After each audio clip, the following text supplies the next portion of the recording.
Hello guys, ഇന്ന് ചെറിയൊരു ഔട്ടിങ്ങിൻ്റെ mini വ്ളോഗുമായിട്ടാണ് വന്നിട്ടുള്ളത്. ഹാനി നേരത്തെ തന്നെ അത് റെഡിയായി നിൽപ്പുണ്ട്.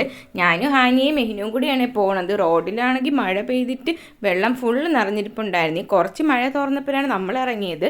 നെടുമങ്ങാടൊക്കെ നല്ല തിരക്കുണ്ടായിരുന്നു. ആദ്യം നമ്മൾ ഈ ഫാൻസിയിലാണ് വന്നത്. അവിടെ നിന്ന് കുറച്ച് വാഹനം വാങ്ങിയിട്ട് ഇറങ്ങിയപ്പോൾ ഇതാ ഒരു ബസ് പോകുന്നുണ്ട്. പണ്ട് മുതൽ ഈ ബസ് കാണുമ്പോൾ മനസ്സിലൊരു പേടിയാണ്. പിന്നെ നമ്മൾ പോയത് ഈ ഒരു പോസ്റ്റ് ഓഫീസിലേക്കാണ്. എനിക്ക് ആധാർ ശരിയാക്കാൻ ഉണ്ടായിരുന്നു, അതുകൊണ്ടാണ് ഇവിടെ വന്നത്. അപ്പോൾ നിങ്ങൾ വിചാരിക്കും പോസ്റ്റ് ഓഫീസിലാണോ ആധാർ ശരിയാക്കുന്നത്? ഇവിടെ അതിനൊരു സെക്ഷൻ തന്നെ ഉണ്ട് ശരിയാക്കുന്നത്, പെട്ടെന്ന് തന്നെ ശരിയാക്കും. പിന്നെ ഈ ഒരു സാധനം നമ്മൾ സിനിമയിലൊക്കെ കാണുന്നതിൽ ഇപ്പോൾ എവിടെയും കാണാറൊന്നും ഇല്ല. പിന്നെ നമ്മൾ നേരെ അവിടെ നിന്ന് ഇറങ്ങി ആധാർ ശരിയാക്കാൻ പറ്റിയില്ല, അതുകൊണ്ട് തന്നെ നമ്മൾ നേരെ അവിടെ നിന്ന് ഇറങ്ങി അടുത്ത സ്ഥലത്തേക്ക് പോകുന്നുണ്ട്. ഇവിടെ ഒരു വലിയൊരു ആൽമരം നിൽപ്പുണ്ട്, കുറേ വർഷമായതാണ്. ഇവിടെ നമുക്ക് ക്രോസ് ചെയ്യാനായിട്ട് ഒരു പോലീസ് നിൽപ്പുണ്ട്. ആ പോലീസിൻ്റെ സഹായത്തോടെയാണ് നമ്മൾ ക്രോസ് ചെയ്യുന്നത്. പിന്നെ നമ്മൾ പോയിട്ട് ഇൻ്റർനെറ്റ് കഫേയിലാണ്. ഹാനിയുടെ ബർത്ത് സർട്ടിഫിക്കറ്റിൽ ഇനിഷ്യൽ ചേർത്തിട്ടില്ലായിരുന്നു, അങ്ങനെ അത് ചേർക്കാനാണ് ഞാൻ വന്നത്. കുറേ നാളുകൊണ്ട് വിചാരിക്കണേന്ന്. ഹാനി അവിടെ ഇരുന്ന് മുഷിഞ്ഞായിരുന്നേ. പിന്നെ നമ്മൾ അവിടെ നിന്ന് ഇറങ്ങിയിട്ട് നേരെ നീതി സ്റ്റോറിലേക്ക് പോയി. അതിൻ്റെ അടുത്ത് തന്നെയായിരുന്നേ.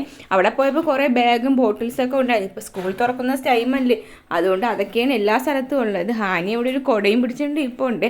അവൾക്ക് ഇപ്പോഴേ സ്കൂളിൽ പോകണമെന്നാണ് തോന്നുന്നത്. സ്കൂളിൽ പോകുന്ന ടൈമിൽ അതൊരു ഭാരമായിട്ട് തോന്നുമായിരുന്നു. ഇപ്പോൾ അതൊക്കെ മിസ് ചെയ്യുന്നുണ്ട്. പിന്നെ അവിടെ നിന്ന് അനിയത്തിക്ക് കോളേജിൽ കൊണ്ടുപോകാനായിട്ട് ബുക്സും ലഞ്ച് ബോക്സൊക്കെ വാങ്ങിയിട്ട് നമ്മൾ അവിടെ നിന്ന് ഇറങ്ങിയായിരുന്നേ. ഇനി അടുത്ത സ്ഥലത്തേക്ക് പോകുന്നത് രാമചന്ദ്രനിലേക്കാണ്. കുറച്ച് വെജിറ്റബിൾസും ഫ്രൂട്ട്സൊക്കെ വാങ്ങാനുണ്ട്. സാറ്റർഡേയും സ്കൂൾ ഓപ്പണിങ്ങും പെരുന്നാളൊക്കെ വരുന്നത് കൊണ്ട് തന്നെ രാമചന്ദ്രനിലേക്ക് നല്ല തിരക്കായിരുന്നേ. പിന്നെ ഇവിടെ മാംഗോ മേളയും നടക്കുന്നുണ്ടായിരുന്നേ. നമ്മൾ ആദ്യം വന്നൊരു പാലിൻ്റെ സെക്ഷനിലാണ് ആദ്യം നോക്കിയത്. പിന്നീട് വിചാരിച്ചു പാൽ ആദ്യമേ എടുക്കുന്നത് ശരിയല്ലല്ലോ, അങ്ങനെ നമ്മൾ ലാസ്റ്റ് എടുക്കാമെന്ന് വിചാരിച്ചു.